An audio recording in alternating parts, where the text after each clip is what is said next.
මුස්ලිම් ඉස්කෝලේ මං උගන්නාපු කොල්ලෝ කීප දෙනෙක් හෝටලයක ඉන්නවා. මං රාත්‍රියේ ධර්ම දේශනාවලට ගිහිල්ලා එනින් ගමන් ඒ පැත්තෙන් ආවොත් නවත්තන්නේ එතන.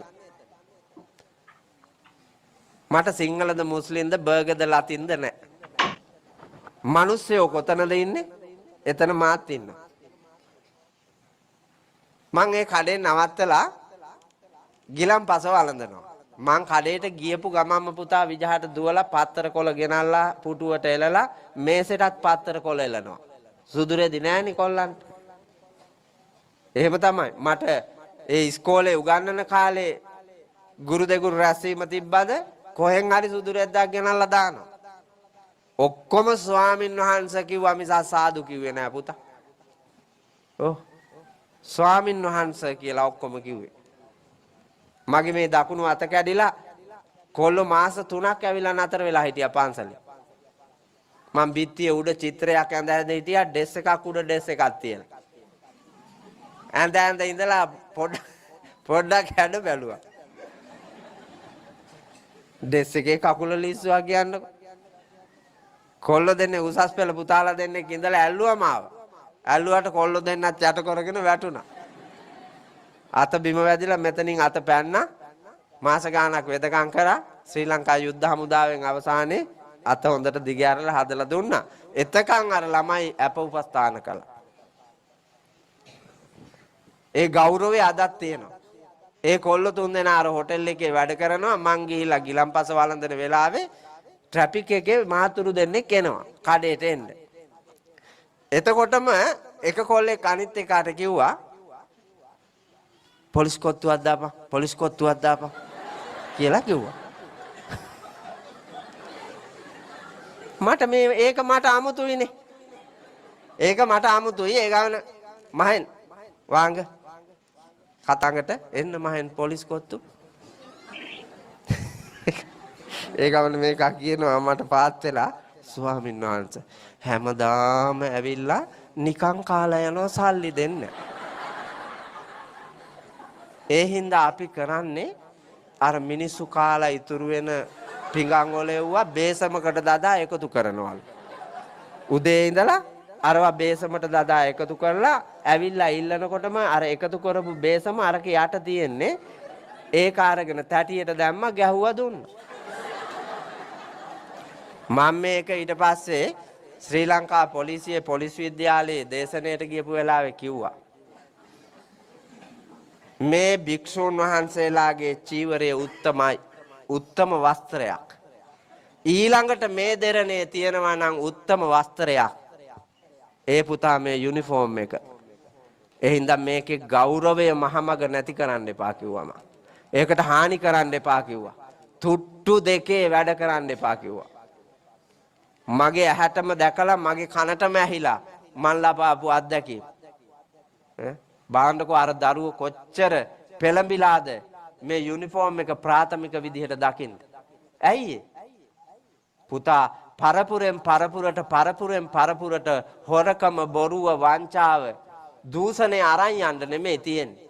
ගිහි පැවිදි අපි ඔක්කොම එකහුව වෙලා අපේ භූමිකාවට හිමි වගකීම් යුතුයකම් කවරේදයි අවබෝධ කරගෙන ඒ නරකාදියෙන් අත මිදෙන්න වීරිය කරන්න ඕනේ. ඒකයි කල යුත්තේ. නමුත් අපි වීරිය කරන්නේ කන පිටට. එහෙනම් හොඳට මතක තියාගන්න උදාහරණ එකින් එකට කියන්න ඕනේ. ඔබේ ජීවිතය ගැන දන්නවා. මෙතෙක් කල් ඔබ කරපු වැරදි දන්නවා. නේද? මම වැඩිපුර කාන්තා පාර්ශවයටයි හාමුදුරු පාර්ශවයටයි බරව බණ කියන්නේ. පිරිමි ගැන එච්චර මං කියන්නේ නැහැ අප්පා. ඇයි? පිරිමි ගාව මට දැනෙනවා මේ ගොරෝසු වැරදි අඩුයි කියලා. ගෑනු අය ගාව වැඩි. ඒ වගේම නිර්මලව ඉන්න ඕන. රකින්න සිල් ගොඩාක් තියෙන පරපුරනේ භික්ෂු පරපුර. කෝටියක්නේ සම්වර සීලේ. ඒ හින්දා කැඩෙන්න තියෙන ඉඩ වැඩි හින්දා මම මේ පැත්තටත් බර කරනවා මේ පැත්තටත් බර කරනවා. හේතුව gedara budun අම්මා දරුවන් ඇතුළු පවුල නිවනට ගෙනියන්නේ. බුදුහාමුදුරුවෝ නැති කල බුදුහාමුදුරුවෝ නියෝජනය කරන පන්සලේ බුදුන් හාමුදුරුවෝ. එහින්ද මේ දෙන්න නිවන් අරන් යන්න මේ කණ්ඩායම් දෙක මහන්සි ගත්තේ නැත්තම් පෙරගමන් කරුවෝ උනේ නැත්තම් වීරිය කළේ නැත්තම් පිරිසිදු උනේ නැත්තම් පරපුර නිවන් යන්නේ පරපුර අපායට යනවා. ඒ හින්දා මම ওই දෙපැත්තට වැඩිපුර ධර්මානුශාසනා පවත්වද්දී බර තියලා කතා කරනවා. නිකන් මල ගෙදරකට ගිහිල්ලා බලන්නකො ඇත්තම පිරිමි ගෑනුයි අතර වෙනස හොයාගන්න. ඈ පිරිමි ගෑනුයි අතර ආධ්‍යාත්මීය වශයෙන් තියෙන වෙනස මල ගෙදරකට ගියාම පේනවා. පිරිමි විලාප කියන්නේ හොඳ විලාප. නමුත් කියන්නේ නිහඬව බලාගෙන ඉන්නවා. අවැසි දේ කරනවා. ගෑනු පුදුම බොරු ගොඩක් නේ බොල කියන්නේ මල ගෙදර ඉවර වෙනකොට. සැලකුවේ නෑ අබමල් රේණුවක සැලකීමක්. ආධ්‍යාත්මයෙන් බැලුවේ නෑ. නමුත් පුදුම සැලකීමක් සලකලා තියෙන. ඒගොල්ලෝ අර කුණු මිනිහ දිහා බලාගෙන හෙටින් පස්සේ මං කොහමද ඉන්නේ? මේ දරුවන්ට හෙටින් පස්සේ කවුද? අපි ජීවත් වෙන්නේ කොහමද? ඔයා අපිව දාලා ගියා. මේකිටද පාඩුව අර ලොක්කා මැරිච් එක නෙමෙයි. තනියට ඉන්නේ කවුද? කණ්ඩ දෙන්නේ කවුද? හීන් එවුම් බලාගන්නේ කවුද? ඒ සිද්ධ වෙච්ච පාඩුව ගැන කියන්නන්නේ.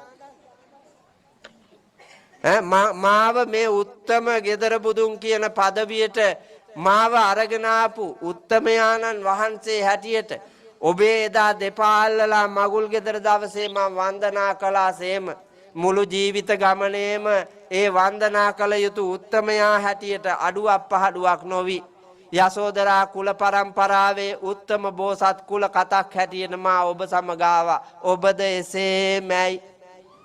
ඒ නිසාවෙන් අදින් පස්සේ මේ යන ගමනට ඔබට සසර වසනාතුරු නිවන් දක්නා ජාති දක්වා නරකාදියක් නොවේවා කියලා දකින්න පුළුවන් ගෑණියෙක් හොයාගෙන ආවා බොලන්.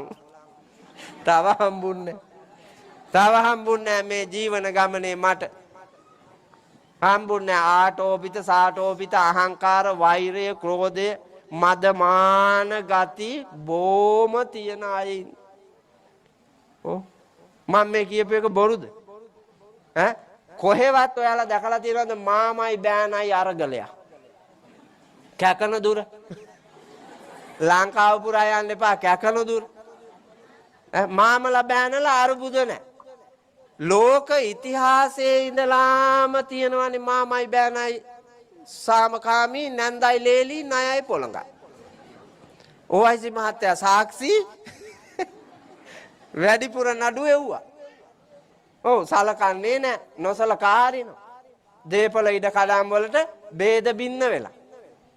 නෑයෝ ගිනිබත් කරලා තියන්නේ කවුරුන්ද? නෑයෝ ගිනිබත් කළේ කවුද බලන්න හොඳට. නෑයෝ නොනෑයෝ කළේ කවුද? අර පවුල් වලට ගිනි තිබ්බේ කවුද? හොඳට බලන්න. ඇයි මේ ගෑනුම දෙන්නෙක් වෙලා නැන්දයි ලේලි මේ